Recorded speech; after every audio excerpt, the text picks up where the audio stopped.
Balaji electronics, कोई भी product आसान किस्तों पर उपलब्ध। LG, Samsung, Godrej, Carrier, Daikin, authorised dealer. ASM RO all model available. Oppo, Vivo, Samsung, Apple mobile भी उपलब्ध। Phone 9812214543, GT road near Federal Bank Panipat. Subscribe करें वॉइस ऑफ पानीपत चैनल को, पास की बेल आइकन को दबाएं ताकि आपको मिल सके हर अपडेट सबसे पहले। नमस्कार, आप देख रहे हैं वॉइस ऑफ पानीपत। इस समय हम करनाल लोकसभा में खड़े हैं और घंटाघर चौक पर इस समय हमारी टीम पहुंची है। आज नॉमिनेशन का आखिरी दिन है, तो जाहिर तौर पर कांग्रेस के या जेजेपी के जितने भी कैंडिडेट रह गए थे आज अपना नॉमिनेशन भरने जा रहे हैं। मेरे पीछे आप देख सकते हैं कुलदीप शर्मा, जो पूर्व स्पीकर कांग्रेस के राज में थे। आज उनका जो काफिला है वो DC ऑफिस तक जा रहा है। आज वो अपना नामांकन भरेंगे। आज के बाद उनका जो है चुनाव प्रचार आज से शुरू हो जाएगा। तो अब मुकाबला जो है चुनाव का सामने आ गया है। बीजेपी ने संजय भाटिया को खड़ा किया है, पंजाबी कैंडिडेट है। उसके बाद कांग्रेस ने भी ब्राह्मण जाति से जो स्पीकर हैं, पूर्व स्पीकर कुलदीप शर्मा पर दाव खेला है। इसी के साथ आप पार्टी ने बढ़िया कार्ड खेला है। और इनेलो की बात की जाए तो जाट वर्ग से धर्मवीर पाडा को मैदान में उतारा गया है। तो जाहिर तौर पर सभी पार्टियों ने अपने प्रत्याशी जो है मैदान में उतार दिए हैं। तो कुलदीप शर्मा का इस समय आप काफिला देख रहे हैं DC ऑफिस की तरफ जा रहा है। तो थोड़ी देर बाद नॉमिनेशन जो है भरा जाएगा। अभी थोड़ी देर पहले ही रामलीला जहां पर होती है वहां पर अभी कुलदीप शर्मा ने एक जनसभा की है और बीजेपी के ऊपर उन्होंने कड़ा प्रहार किया है। तो अभी घंटाघर चौक से ये काफिला जो है मिनी सेक्रेटेरिएट की तरफ जा रहा है।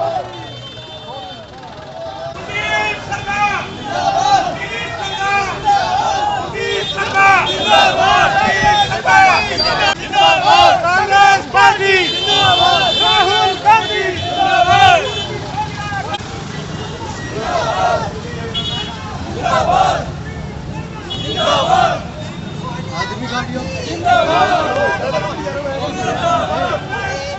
Congress party Rahul Gandhi Rahul Gandhi Kuldeep Sharma Kuldeep Sharma Kuldeep Sharma Kuldeep Sharma Congress party Congress party.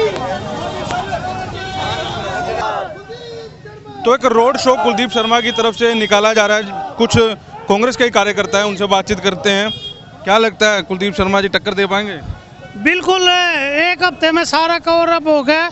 जैसे बाद में टिकट मिली है उसको कवर अप एक हफ्ते में हो गया और ये बिल्कुल भारी मतों से लीड करेगा।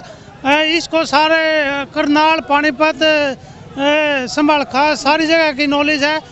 संजय भाटिया खाली पानीपत को थोड़े बहुत एरिया को 3 बार हारने के बाद भी वो घर बैठ गए थे, उसके किसी तरह की भी वो नहीं है अभी तक भी। तो बीजेपी का मजबूत चेहरा बता रहे हैं, मुख्यमंत्री का वो भी है अपना, यहाँ विधानसभा चुनाव लड़े हैं तो यहीं से मुख्यमंत्री बने हैं। तो क्या लगता है बीजेपी वर्सेस जो है कांग्रेस की टक्कर रहेगी?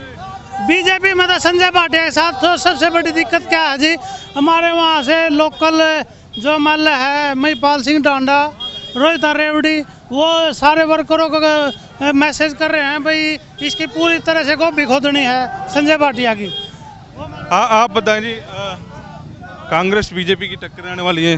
हाँ, बिल्कुल मुकाबला आ गया जी। रोहतक बहुत बड़े लेवल के नेता हैं, ज़मीन से जुड़े हुए हैं। लगातार पैतृक सीट रही है पंडित जियों की, इस पे बड़ा रोचक मुकाबला होगा। क्या मानते हैं कितने वोटों से विन होंगे? बहुत मार्जिन से जीतेंगे जी, 1 लाख से ऊपर से जीतेंगे पंडित कुलदीप शर्मा। पूरे समुदाय 36 बिरादरी का साथ है इनको और ज़मीन से जुड़े हुए हैं। ज़मीन से जुड़े हुए हैं, पूर्व स्पीकर बता रहे हैं। तो आश्वस्त ये भी लग रहे हैं कि बीजेपी को हराएंगे। बाकी जो है समय बताएगा क्या होगा।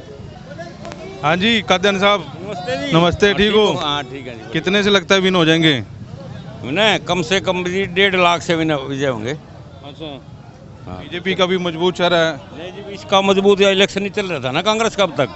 आज ही इलेक्शन चालू हुआ, आज ही। पहले तो एक तरफी काम था, उनकी वोट मांग रहे थे लोग, वही घूम रहे थे।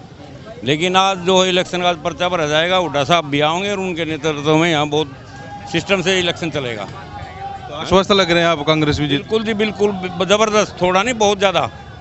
मलिक साहब आप बताओ जी, क्या लग रहा है पूरा ओवरऑल? आज कांग्रेस ने जो है अपना नॉमिनेशन जो भरना है, पूरा ओवरऑल क्या लग रहा है? संजय भाटिया मजबूत चेहरा है बीजेपी का। नहीं, मजबूत तो कहाँ से हैं जी संजय भाटिया जी, वो किस एंगल से मजबूत लगा रहे हैं आप उनको? बीजेपी का मोदी के नाम पर वोट मांग रहे हैं। मोदी का तो सिस्टम ही जालिया जी, मोदी का तो अध्याय खत्म हो चुका है। आप देख ही रहे क्या सिस्टम कर रखा है उसने, पूरे समाज को बांट दिया उन लोगों ने, सारा सिस्टम खराब कर दिया देश को। एक बात बता दो मुझे, कोई बरादरी तो खुश हो उससे? किसानों क्या बुरा हाल कर दिया उन्होंने, व्यापार खत्म कर दिया बिल्कुल भी। और कर्मचारियों का देख लो, क्या कर्मचारियों को बुरा हाल कर रखा। फौजियों के लगा लो, आप आर्मी के लगा लो, सबकी पेंशन तक बंद कर दी उन्होंने।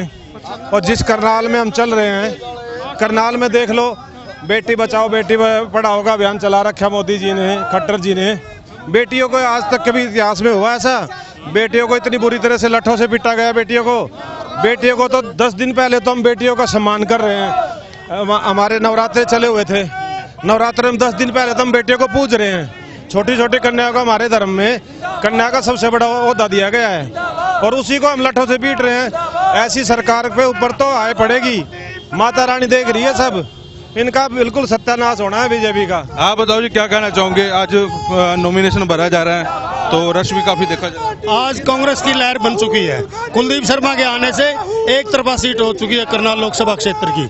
रही बात बीजेपी की, बीजेपी ने बड़ा अत्याचार किया है व्यापारियों पे, गरीबों पे और किसानों पे, छात्रों पे, विद्यार्थियों पे लाठीचार्ज करके जो किया है खट्टर साहब ने, उसके शहर में होते हुए बहुत गलत हुआ है।